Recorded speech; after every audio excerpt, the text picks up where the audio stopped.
organic, unpredictable, unknown, lovely, beautiful, a sense of fulfillment.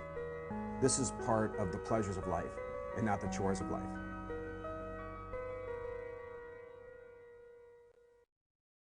Coming up on Daily Iowan TV, legal battle. Find out why one UI student is suing the university. And Warrior Workout. Find out how these athletes are supporting the military. And in sports, our last Courtside show of the year on the way. All that and much more is coming up. Daily Iowan TV starts now. I'm Tom Brokaw. For more than 100 years now, the University of Iowa community has been waking up to the Daily Iowan. Today, it's the largest newsroom in eastern Iowa. And now you can see the news every night on Daily Iowan TV and get it anytime worldwide at dailyiowan.com.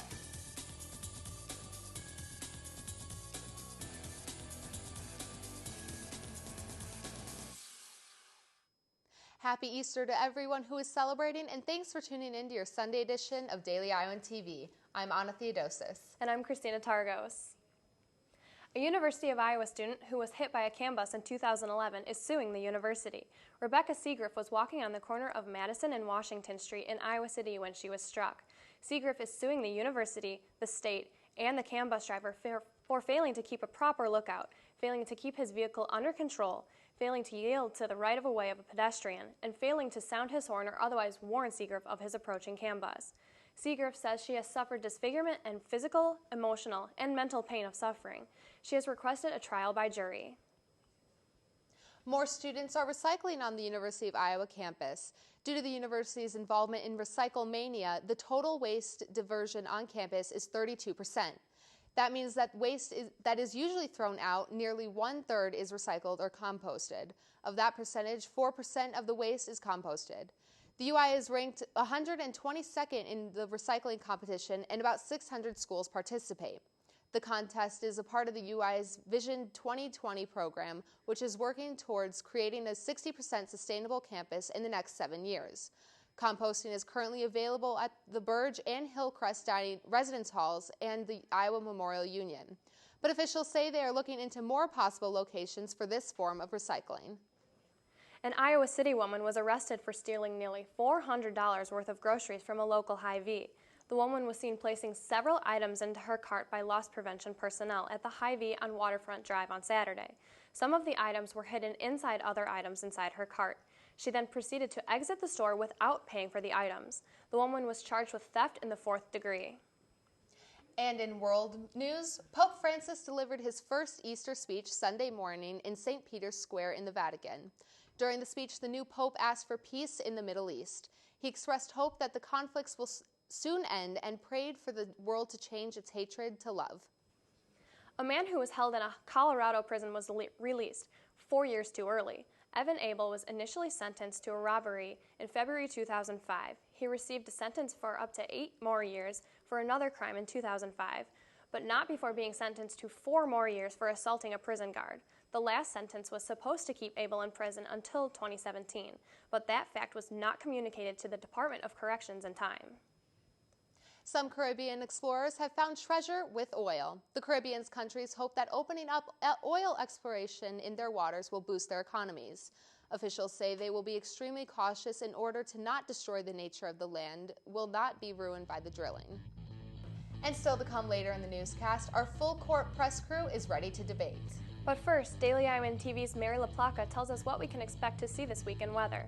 Mary, will Sunday's beautiful weather be sticking around at all? Thanks, Christina. Yeah, this past week has proved spring has finally arrived, and the rest of the week looks like these nice temperatures will be here to stay.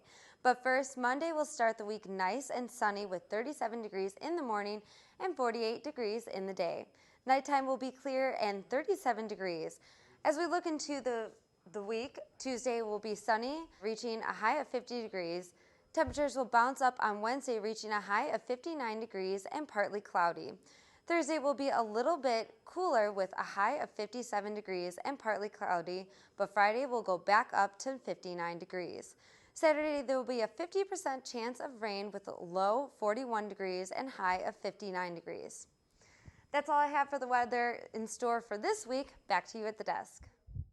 With the warmer temperatures in Iowa City comes more local outdoor activities. Daily Iowan TV's Stefan Duran went to one event that combines support for the military with an excuse to get in a good workout.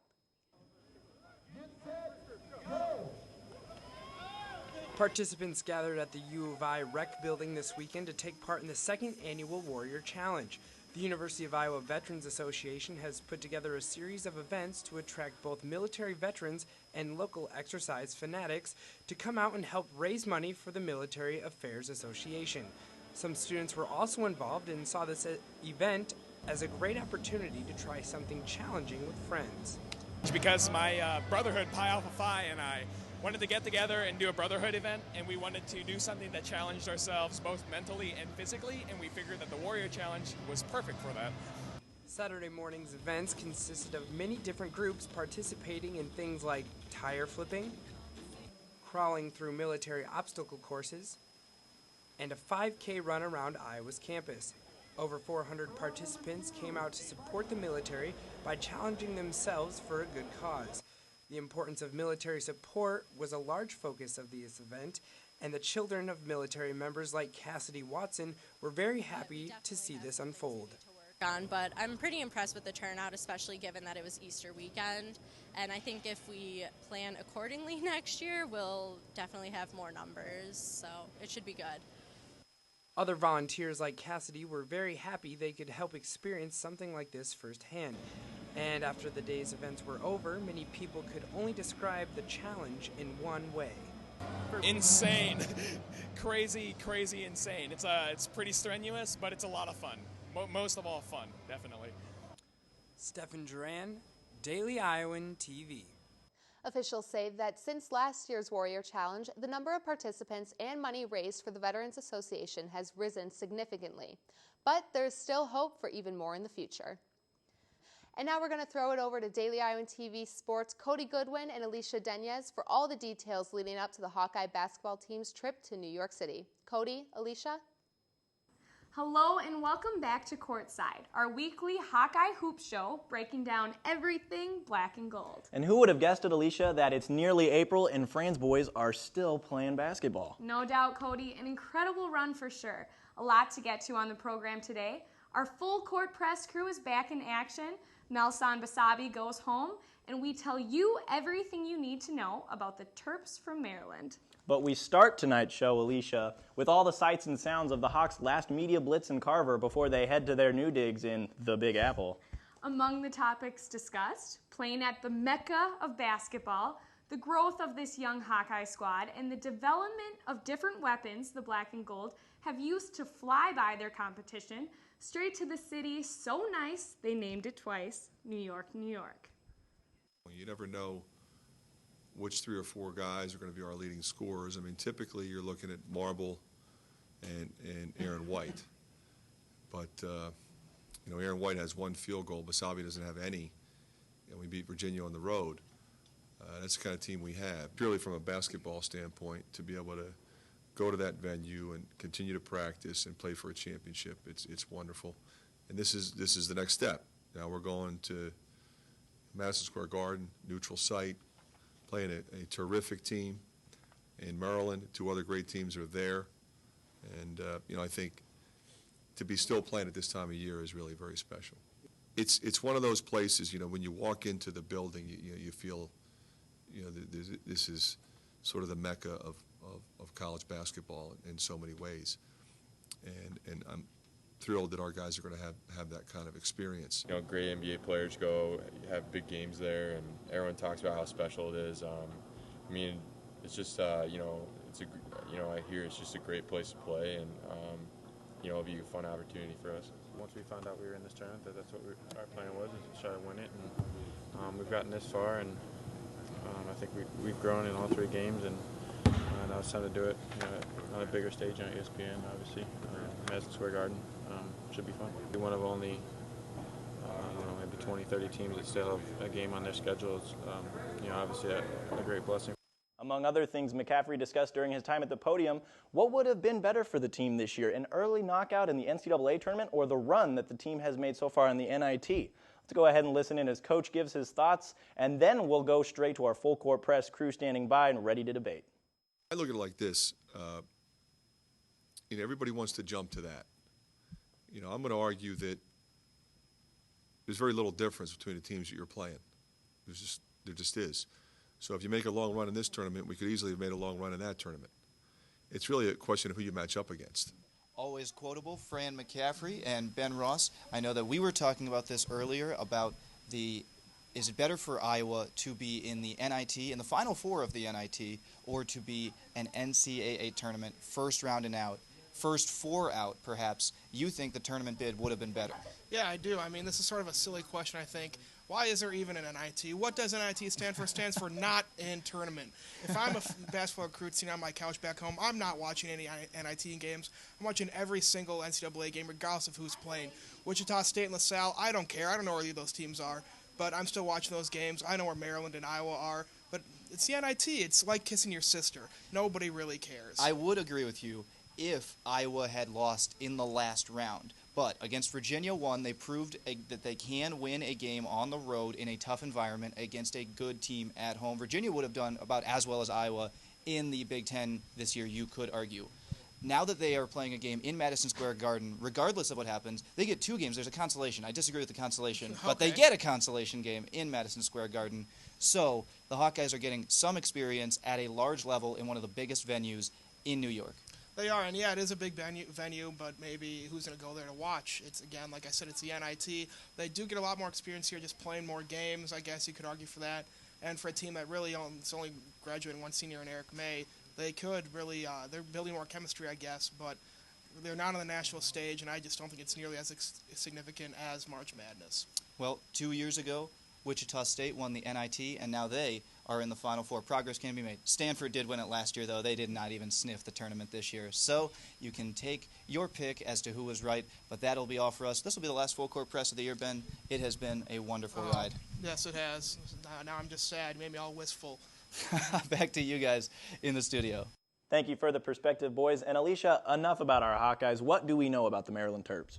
Well, Cody, as we pull up their resume here, notice all the common opponents both of these teams have played this year. The one that obviously jumps off the page is, of course, the Hawks' most recent victory, Virginia. Yeah, Alicia, Maryland couldn't quite seem to figure out the Cavaliers in ACC play, but did have two very impressive wins over Duke and has rolled thus far in the NIT after making a run to the semifinals of the ACC tournament. Two very similar teams when you compare resumes and situations. The Terps are also in the process of restoring their program, similar to what I was doing, with longtime coach and Hall of Famer Gary Williams retiring right around the same time that former Iowa head coach Todd Licklider was let go by the Hawks. Similar resumes, but different strengths when it comes to individual players, Cody. The matchup to watch inside will be future NBA lottery pick Alex Len, who going up against a very young and developing Adam Woodbury. Len's numbers on the year, 12 points and nearly 8 boards and 2 blocks a game to show for. But he won't be the only one the black and gold will need to contain in order to advance to the finals of the NIT. That's right, Alicia. The Terps' main playmaker, former Xavier transfer Des Wells, who has flourished in his new surrounding in College Park, leading the Terps in scoring over the 2012-2013 campaign with 13.1 points per contest. Well, no matter how you look at this, Cody, we should be in for one heck of a game. Should be a fun one. And that's all we have for you guys in this final edition of Courtside. We hope you've enjoyed it as much as we have, the coverage all season long, and continue to tune in all week for all the sorts of the sights and sounds for the Hawks' first ever postseason trip to New York City in the Garden. That's all for us here in the studio. Be sure to tune in tomorrow, same time, same place. On Iowa, and go Hawks. And only with Daily Iowan TV can you get a sneak peek at Monday's edition of the Daily Iowan. Read more about the CAN bus accident lawsuit. Plus, find out all the details on the economic impact of the Hawkeyes' NIT and NCAA tournament appearances. That's your latest edition of Daily Iowan TV. Be sure to check us out tomorrow or anytime online at dailyiowan.com. Thanks for watching and have a great night.